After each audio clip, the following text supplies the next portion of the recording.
And then what I would wonder over there is just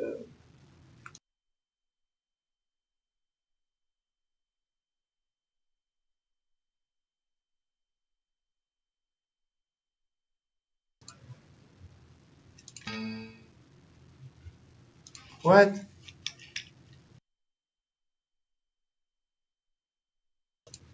Okay.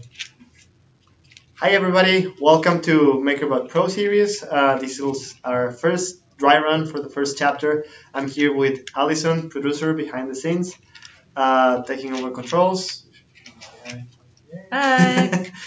We'll be sharing you guys today the story behind this bicycle seat. Hopefully you've seen the video of it. We took some time developing it internally, basically to test out how a designer or an engineer might go through a series of prototypes and iterations in order to create a product and take it to market or to a production status as fast as possible. This is kind of a first test. Hopefully you guys will like it, and if it works, then we're looking forward to making more of this. So yeah, let's get started. To begin with, I'll talk about this part. So as you can see, it's a bicycle seat.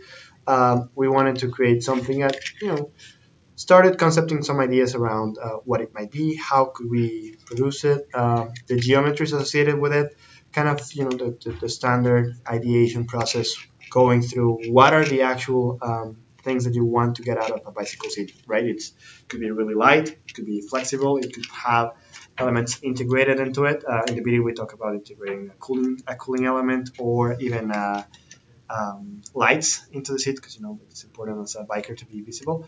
And we just start sketching, right? It's important to just, I think, just to get the idea out, kind of to capture that quick glance of a thing.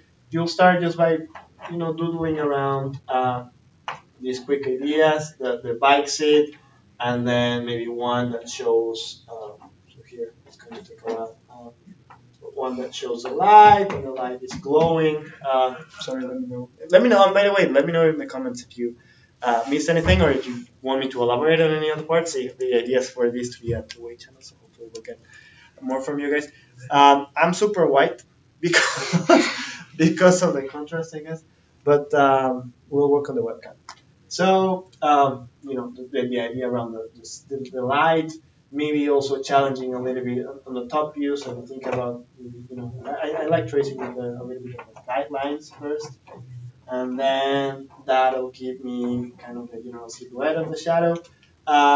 Coring out the seat so that you can reduce the weight. Another idea was, it's interesting to think about some of the parametric tools that we have at hand, like software like Grasshopper or Fusion, where you can actually add these tailored textures to the thing. And after that, we moved into CAD. So we actually started playing with. I'll show you guys here. This is how it actually, the whole project looks like in my Rhino setup. I have here kind of all of the iterations from left to right. I like to keep it like that. I like to remind myself of how I started. This is going to be terrible. Just with very rough geometry studies, kind of looking at the curves, nothing much than that, then slowly building or a progression into the idea that I'm trying to create, basically the styles that overlap with each other, and then starting to test some of more complex geometries that you can see here. We will need a keyboard too, so that I can pan and something like that. So here you can see the geometry is actually a little bit more complex, trying it out in two different setups. Here we can change for this one specifically. Let me get rid of that, and I'll show you. Grasshopper. So this is Grasshopper. It's a plugin for Rhino. If anybody wants to know more about it, we can certainly. Matt, can you minimize that? Oh, I see. Yeah, certainly post some links for you guys to download it. It's free as long as you have a Rhino license, which is really cool.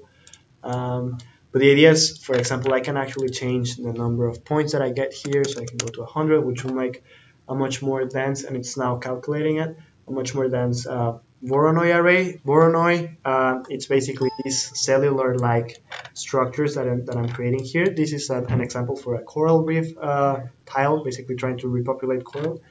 And yeah, once I have that, I'll move forward with maybe creating some molds for it. These are molds for silicon casting, which is interesting. So I offset the geometry. I play with it a little bit. You see kind of my curves still guiding me through the whole process. And you can see the evolution of the project, right? From left to right. And still, it's for my own purposes. But at some point, I'll be ready to jump into MakerBot Print. So, you know, this is always an interesting way to how do we go into it. But I really think that MakerBots are really the best machines out there for prototyping, especially because of the fact that I had one before joining MakerBot and I still like them a lot. Of course, now I work with them. But I think that they give you the best way of creating prototypes quickly without getting too much into the weeds. Some other slicing software might give you more control. But for what I'm trying to do, I'm just basically, I like to have the control in the CAD software, not so much in the print software. The print software, I just wanted to make my life easy and allow me to print as quickly as possible so that I can get the parts out. What you'll be getting here, well, first you'll set up your settings. For this one, I'm using MinFill. MinFill is basically our smart algorithm that enables you to create mostly hollow geometries, especially good for form studies, something that's not necessarily going to be used through a tougher life cycle. But yeah, so MinFill will print really fast. It will save you almost, depending on the geometry, but it can save you anywhere from 25 to 75% of the time, which is really cool. And then once you set up your we will have to, I don't know how that will work, but once you set up your settings and you're ready to go, you can hit preview. I like to do that beforehand, and I already did it for you guys so that we didn't have to wait for the slicer to run through. But the cool thing about preview is that it actually shows me, if I go to single layers, right? It actually, up to layer. It actually shows me the print movements that the printer is going to be making. The good thing about that is that sometimes your model, depending on the software that you're using, sometimes your model might not be that flat, and you'll be able to catch the fact that it's not appropriately being received by the build plate. In this case, it's running out perfectly. You can see the raft here, which is that orange part of the print, and then I can just go through the layers with you guys. You see how the model slowly starts to build up. I can see kind of the detail coming into perspective, and it's also kind of cool to see this moire pattern emerging in the software. It's kind of cool. You can also play the animation. It's just kind of a really fancy way to look at it. Sometimes we'll save those to share. It looks really cool, right? It's kind of a pre-print process. You'll hit print, and after, in this case, 6 hours, you'll get a print that basically like this. And of course, we know that the prints are really important for you to be able to test the idea, right? There's a different thing, from having a thing, your file in CAD, from having your file in a sketch, like what we did back here, right? As opposed to having it in your hand and being able to react to it, because you're just getting so much more information. Like in CAD, obviously, you're limited by the fact that it's a flat object. It's going to be hard for you to discern the depth of it, the different angles. Obviously, with CAD, you can do that. You can orbit the file, but you're still getting always a flat representation of that object, right? So as you rotated it, you're still just getting one single view of the object at a time. Whereas by having the object with me, I can actually go ahead and, get a complete understanding, a physical understanding of what's going on, like maybe some of the details that are happening here, whether the engines are being captured properly in the case of this Falcon Heavy rover. And again, just be able to do it, or actually being able to do it cheaply, effectively, and fast allows me to not treat this print as a precious object. Like this print now is something that I can work on. I can actually write on it. I can scribble, this is not working. This detail can be bigger. I can mess with it, and just because it's, or by it not being a $2,000 print, a $500 print, I don't mind screwing this up, right? I don't mind breaking it a little bit just to test kind of how it feels, how it's going to snap into something. I don't mind writing all over it, as you can see here, where we were doing just capturing, add a fillet here, or maybe change this surface a little bit in software. And slowly but surely, you'll start building up kind of the same, kind of that left to right image that I showed you guys in Rhino, but in the physical space, right, where you have kind of iteration 1, iteration 2.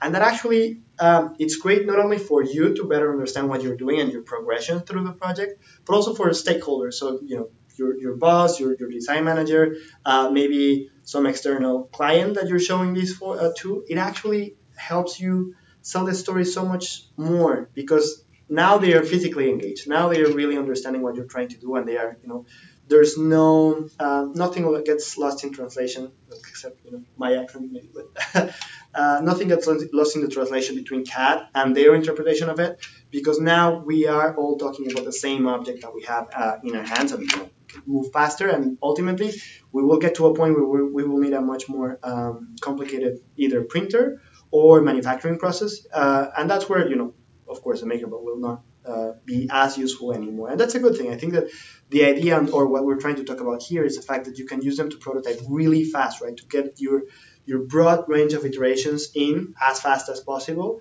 so that as soon as you're ready, you can move on to the next stage of the design process, which would be more associated to the manufacturing cycle of it, which is, a next step. So thank you guys so much for watching. I hope you enjoyed it. We're really excited for this first video on the Pro series. We're looking forward to bringing in more designers in, for you guys to talk to. And well, we didn't have any questions during, because this wasn't right. But ideally, as we have questions, we will be replying to you guys live. If you have any specific asks for things that you want to see us prototype or test, print even, go ahead and post them in the comment section below the video. And make sure to subscribe to the MakerBot channel so that you can get our notifications, so that anytime that we get a new video going on, you guys are the first to know. But yeah, other than that, thank you, and see you next time.